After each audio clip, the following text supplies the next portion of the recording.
Hola queridos, queridas, querides pasquiners. Me han pedido mis compañeros que haga un vídeo sobre mi primera impresión de la Galería de las Colecciones Reales.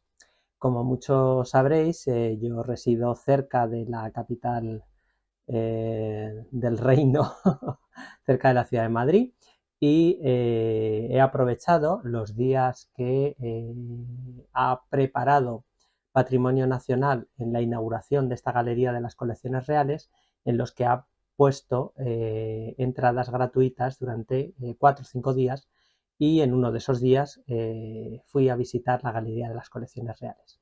Bien, lo primero de todo es que quiero avisar que evidentemente este vídeo está basado en mi vivencia personal y en mi gusto.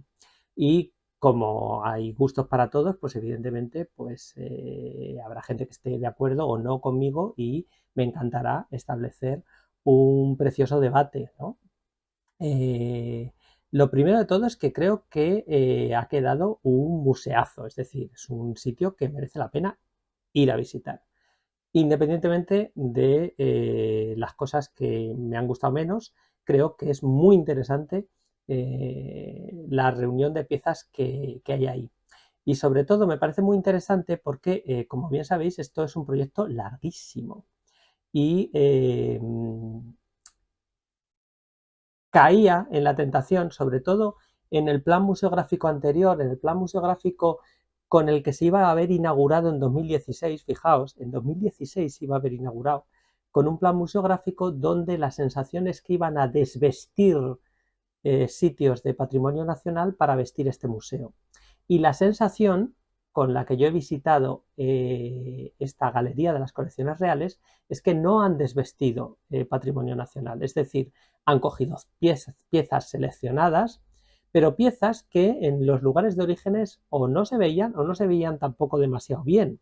Estoy pensando en, por ejemplo, en la pieza estrella que está fotografiando todo el mundo y está colgando todo el mundo, que es el San Miguel Arcángel de Luisa Roldán Villacencio, que es alucinante porque es que en el Escorial estaba subido en una altura, era imposible de ver, no te podías acercar porque no estaba dentro de la visita, lo veías allí en la lejanía, en la altura, y ahora lo ves delante de ti, ¿sabes? Y es muy impresionante, es una figura que está pensada para poderse ver de cerca de manera muy impresionante, así que creo que ha quedado fantástico.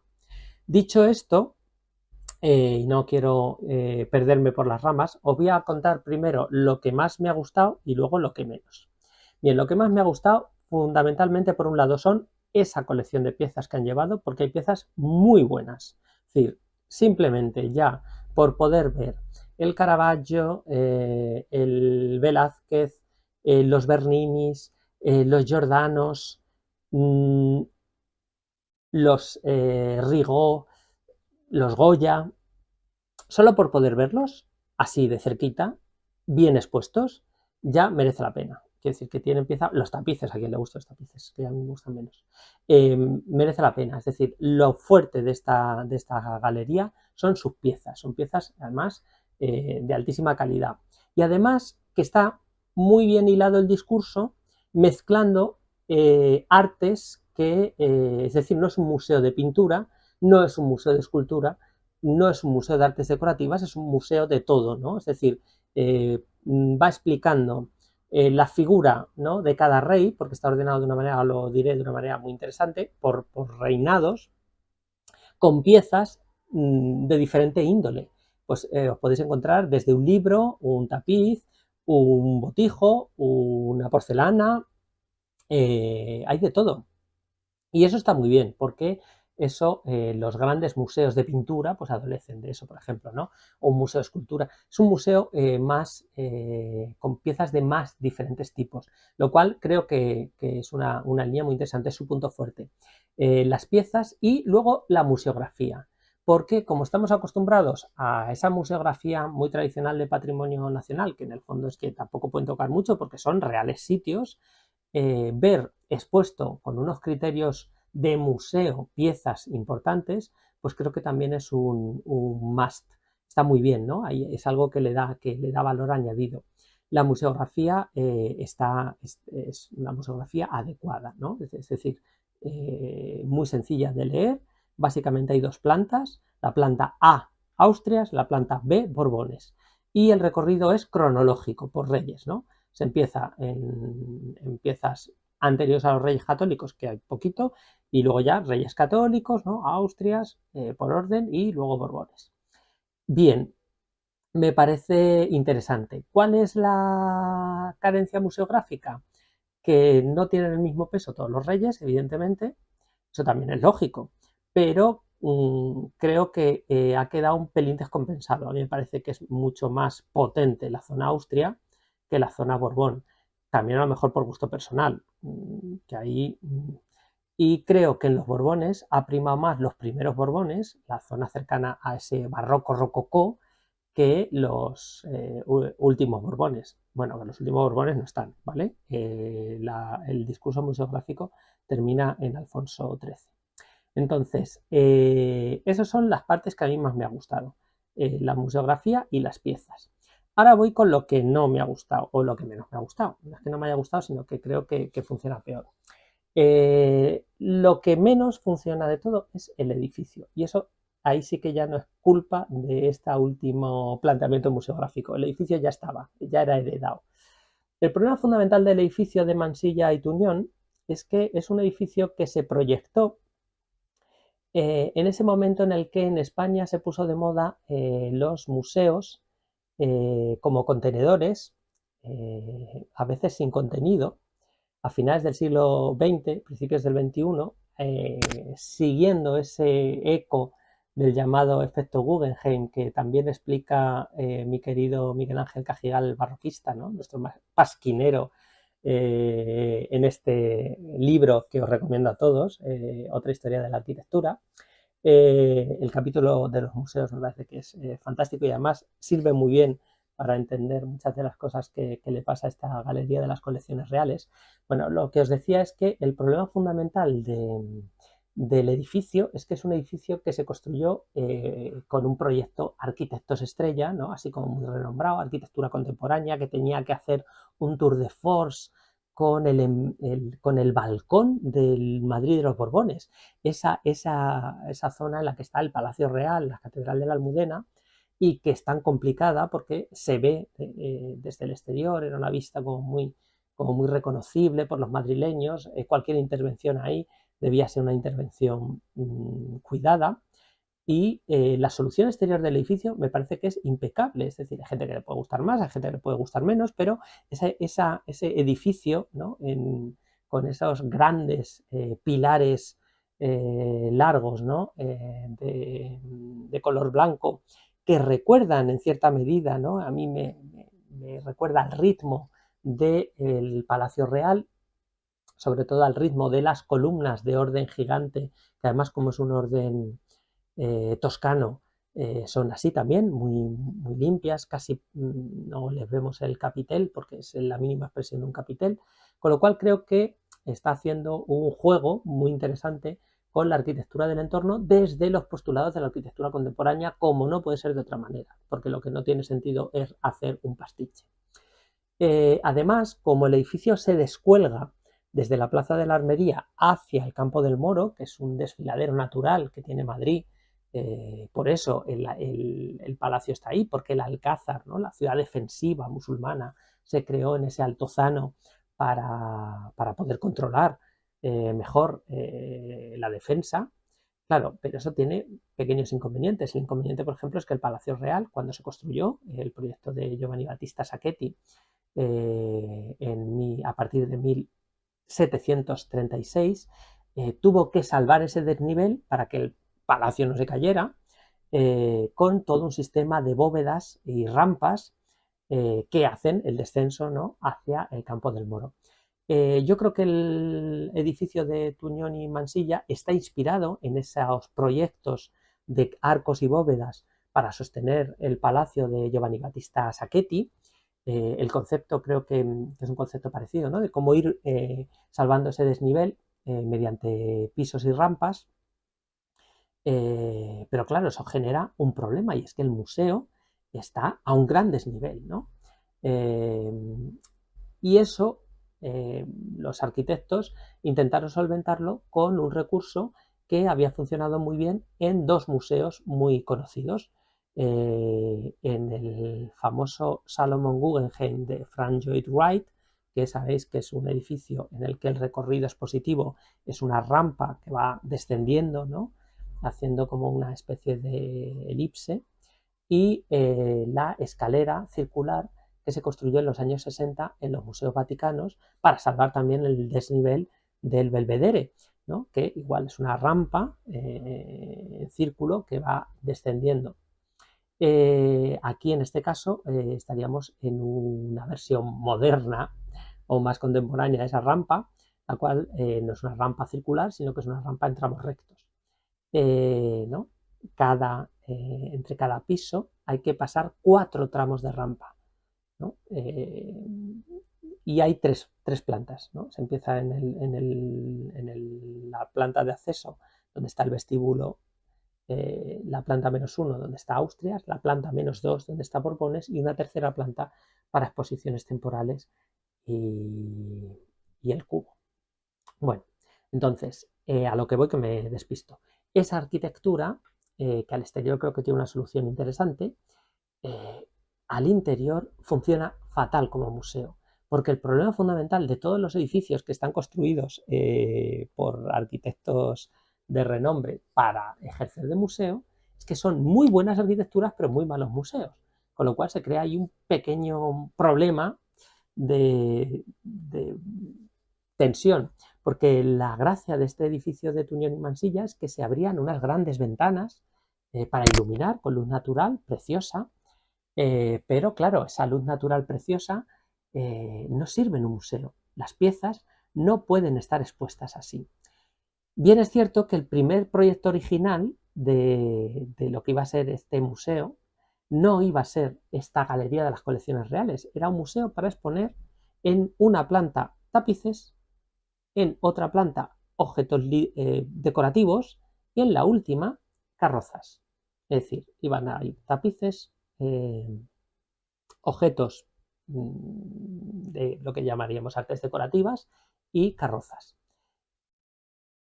Y pensarían que a lo mejor no se necesitaban unos criterios de iluminación tan estrictos como si estamos exponiendo obras de pintura y papel, obras en papel, ¿no? Dibujos, que necesitan unos grados de luz muchísimo más controlados, ¿no?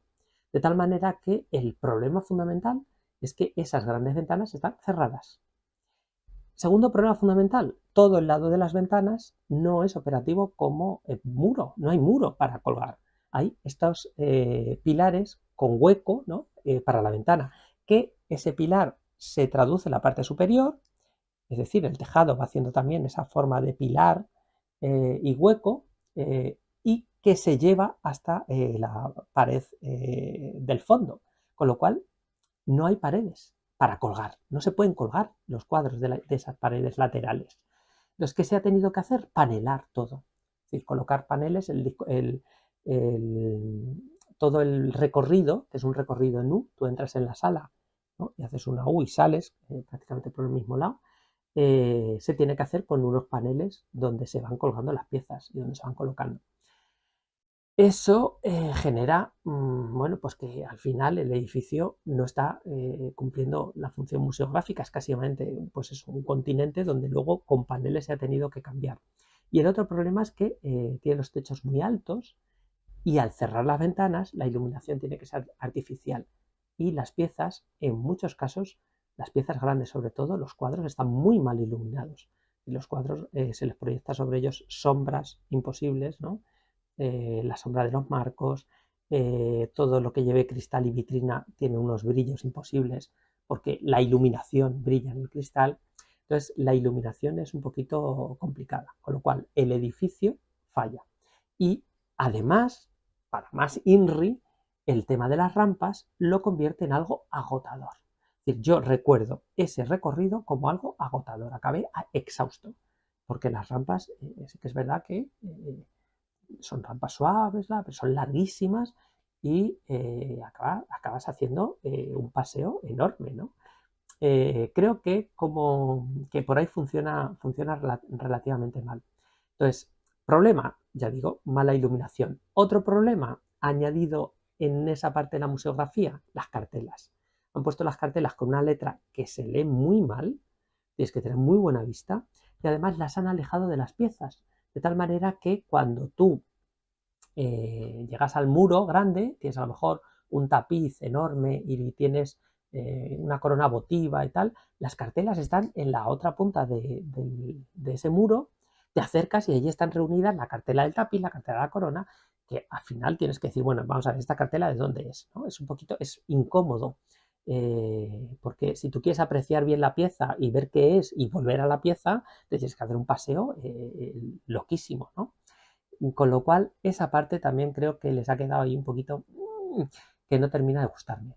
De tal manera que, ya digo, el edificio funciona mal, la iluminación funciona mal, las cartelas funcionan regulares también. Luego, pues, hay piezas, es decir, ya un poco gusto, por ejemplo, en la primera parte de Austria hay muchísimos tapices, que está muy bien porque tal, pero yo, por ejemplo, salí saturado de tapices, ¿no? Tapices a mí personalmente me gustan menos. Hay piezones, ¿no? Y algunos de ellos, además, sabemos que no pueden estar, no van a estar allí de manera permanente, van a tener que rotar y algunos es que sabemos que tienen que volver a su lugar de origen para ciertas ceremonias, ¿no? Por ejemplo, los tapices de Rubens de la Eucaristía, que hay uno de ellos, el de Jacob y Esaú, pues se tiene que volver a las descalzas en Semana Santa para la procesión en el claustro. Por eso digo que hay piezas muy, muy interesantes. No sé muy bien si van a rotar mucho, poco, nada. Y hay piezas que están expuestas de una manera bastante complicada de ver. Estoy pensando sobre todo en la parte de Felipe II, en el rincón donde se habla del Escorial y está la alegoría de la Santa Liga pintada por el Greco, que es un cuadrazo y que se ve muy bien y te puedes acercar mucho, pero lo han colocado en una estructura en U, ¿no? En un panelado en U, donde en los laterales hay expuestos objetos, ¿no? Unas cerraduras del Escorial, unos dibujos de Durero y Escuela de Durero, dibujos preciosos. Hay un lirio, un ala de murciélago. El lirio a mí me pareció precioso. Problema, que la gente se encajona en esa U, donde en el testero está el cuadro del Greco, se encajona viendo los dibujos en el detalle tal y acaban dándole con la espalda y con el culo al cuadro del Greco. Es bastante complicado. Lo bueno es que yo cuando lo vi creo que no había mucha gente y sé que se llenaron las plazas, es decir, que creo que el aforo que han calculado es un aforo adecuado, no había sensación de muchedumbre, no había sensación de abarrotamiento, se veía bien, podías ver las piezas sin problema, pero ya digo, algunas era complicado por la iluminación y por las cartelas. Eso tiene arreglo, se puede arreglar. Quizá lo que no se puede arreglar es lo exhausto que acaba siendo. Cuando terminas la visita, me pasó otra cosa que me dejó un poco perplejo. Y es que, como os he comentado antes, el discurso se corta en Alfonso XIII, ¿no? Las últimas piezas, ¿no?, que tenemos hay un retrato de la reina Victoria Eugenia bellísimo y hay un retrato de Alfonso XIII a caballo por Ramón Casas muy interesante, que está muy bien, con las piezas, ¿no?, fotografías y tal, y ¡pum! Y se acaba la visita. Entonces de repente no están los Borbones del siglo no se menciona todo el resto del siglo XX, ¿no? Se corta en los años 20 y no hay nada de arte contemporáneo, nada. Bueno, ahora vendrá un purista y me dirá, perdona, sí, hay una pieza. Al salir y de manera completamente descontextualizada, ¿no?, de repente se corta ya el discurso en Alfonso XIII y en la pared de salida, en la pared, te encuentras un tapiz que se hace basado en un cartón de Pérez Villalta con una composición que hizo para celebrar el 25 aniversario de la Constitución Española de 1978. Ahí, ¿qué dices? ¿Y qué pinta este Pérez Villalta aquí, a solo? No, no sé. Me ha faltado todo el siglo XX. Me ha faltado el rey Juan Carlos. Entiendo que no se quiera hablar del rey Felipe VI, ¿no? Porque está en su reinado, pero el rey Juan Carlos, Patrimonio Nacional, tiene una muy buena colección de arte contemporáneo. Hace unos años pudimos ver una exposición magnífica en las salas de exposiciones temporales del Palacio Real con todo el arte contemporáneo que había comprado Patrimonio Nacional, ¿no? Y teníamos Barceló, Sicilia, Feito, Gordillo, eh, eh, todos, ¿no? El grupo El Paso entero, es decir, tienen obras de arte contemporáneo español magníficas. ¿Por qué no se pone nada de arte contemporáneo? Se ha quedado muy cojo por ahí. Y no hablo solo de cuadros, es decir, podría haber muchas otras piezas que nos hablen del reinado. Incluso alguno podría pedir que llevaran el cuadro del retrato de la familia de Juan Carlos I, ¿no? Por Antonio López, que pinta ahí mejor que en el Palacio Real. No sé por qué no se ha cubierto esa fase, queda extraña, ¿no? Queda extraña. No termino de entenderlo, esa falta. Ahora, en esa parte donde yo creo que podrían haber colocado el siglo XX sin problemas, es lo que ellos han dejado como sala de exposiciones temporales, y hay una exposición temporal sobre carruajes, sobre carrozas, que en el fondo era el origen de ese museo, ¿no? Esa planta originariamente se había pensado como la planta de los carruajes. Bueno, pues un poco, a lo mejor un guiño a esa idea de origen. Con lo cual, rematando, edificio merece la pena la visita. Puntos fuertes en las piezas y la museografía, puntos flojos el propio edificio, iluminación, cartelas y las ausencias. Y como guiño para que os fijéis, cuando empiezas la visita, en la primera rampa, de repente hay como una especie de ventanal grande que hace así como un foso hacia abajo, como un pozo, y te asomas y de repente ves que hay allí un retablo abajo.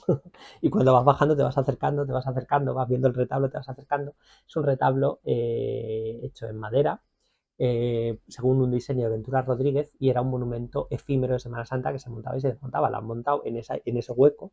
A mí me pareció simpático, es una pieza muy difícil de exponer y en ese hueco la verdad es que luce relativamente bien.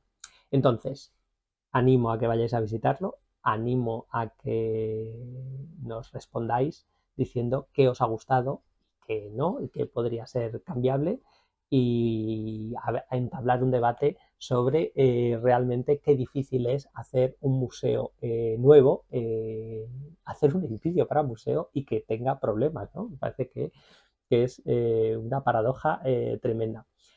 Os recomiendo que si os acercáis hayáis leído o leáis el capítulo sobre museos en el libro del barroquista. Y nada, me podéis comentar por aquí abajo, me podéis encontrar en redes sociales, ya sabéis, Cipripedia o @Cipripedia, en Twitter, en Instagram, en alguna más. Feliz verano y nos vemos, nos leemos y dialogamos.